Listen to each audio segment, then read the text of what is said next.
Doubles and Coffee, and now listen to 57 minutes of fictional tales by Prime Minister Keith Christopher Rowley at a press conference.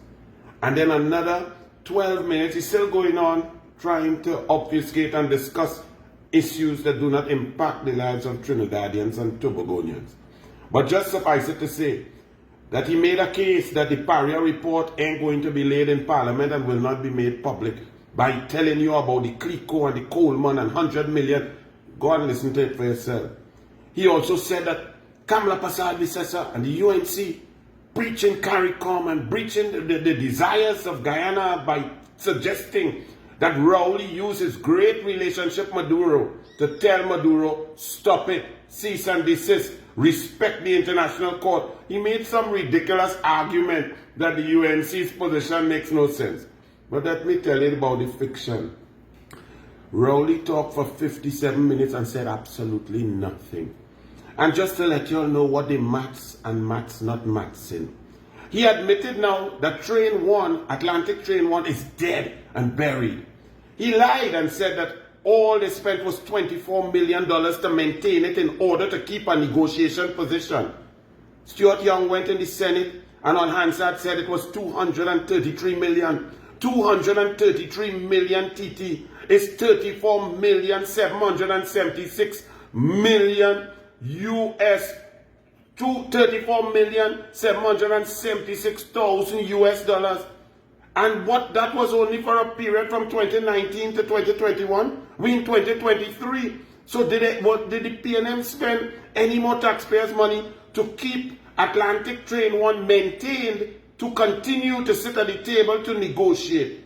The other fantasy was that he came to talk about this shareholding in the new Atlantic Great Unitized Company.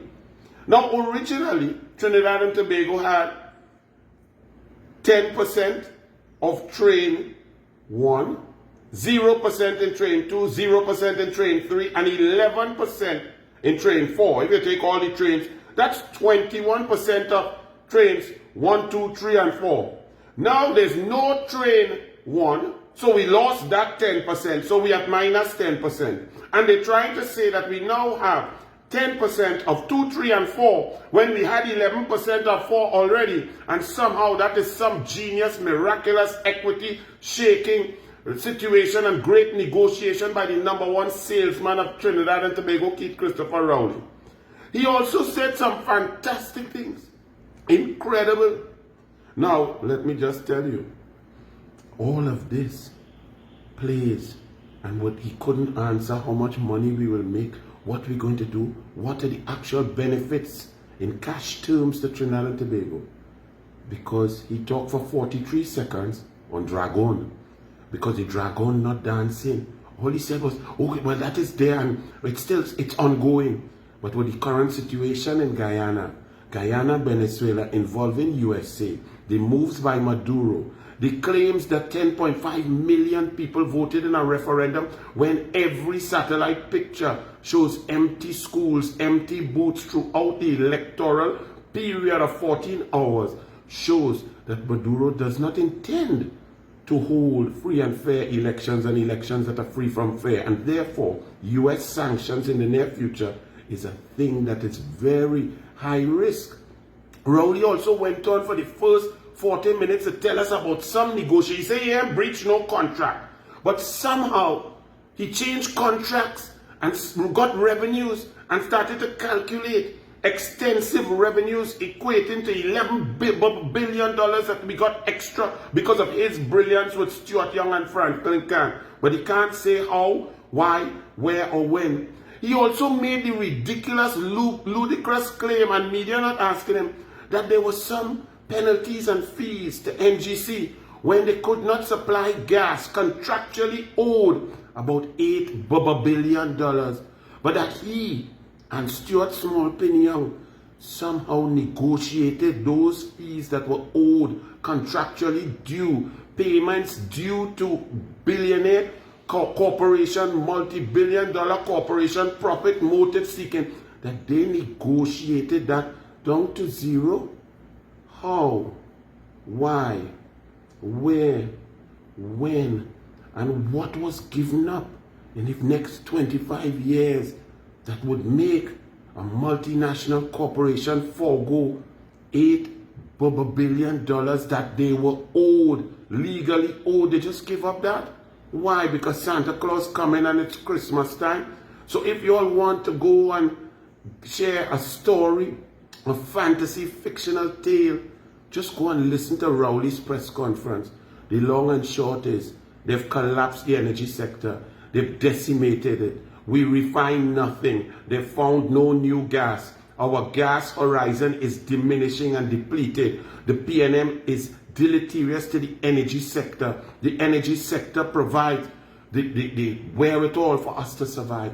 Rowley then created and concocted the calm imbut argument that, hey, things might be bad, but we didn't go IMF. Because if we went IMF like the rest of the Caribbean, all your lives would have been worse. He also told fabricated tales that no public servant lost any jobs in this sector during his 9 years of tenure. Total falsehoods. That he maintained all the social net, really. Food cards down from 42,000 to 18,000. School feeding down from 76,000 down to 48,000 before COVID and 28,000 during COVID. Special grants, no baby milk, cut off all sorts of funding for sport, culture, education. Gate cut from 726 million a year to 285 million. He said he didn't cut nothing that helped you all. And the only reason he didn't go to the IMF, say it with me, Kamala, because Kamala left 7.7 billion US in the Heritage and Stabilization Fund. Kamala left 12.26 billion US in reserves, 14 months of import cover, and an AAA plus rating to borrow money. He even claimed that the 850 million US bullet payment that was owed due to Malcolm Jones that he, Al-Rawi and Stuart Young took out of court when they were trying to get back your money, that has been paid. It has not. They kicked the can down the road. That had to be paid in 2027, 2028 by his reorganization of Petrotrain into Heritage and Paria. So you all go and listen to the fantasy of Keith Christopher Rowley, a press conference of nothing from nothing that leaves nothing. That corporations realize that without gas, without future horizons, with a profile on the Ryder Scott report that does not give us over 18 years, that they are willing and ready to give up on us. And he is trying to show that that is some point of strength, that he negotiated, but yet can't say one iota of what revenue will come from that.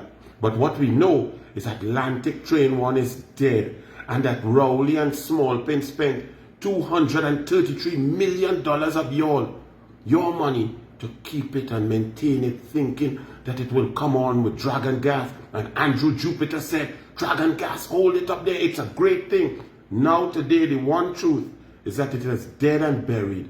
And $233 million maintaining it for the first 2 years, and however much to maintain it up to now, when the negotiations have been concluded, possibly $466 million of your dollars flushed down the toilet. Rowley comes to lie and say that it was only 24 million US, and when you sign this deal you will make some 30 million US.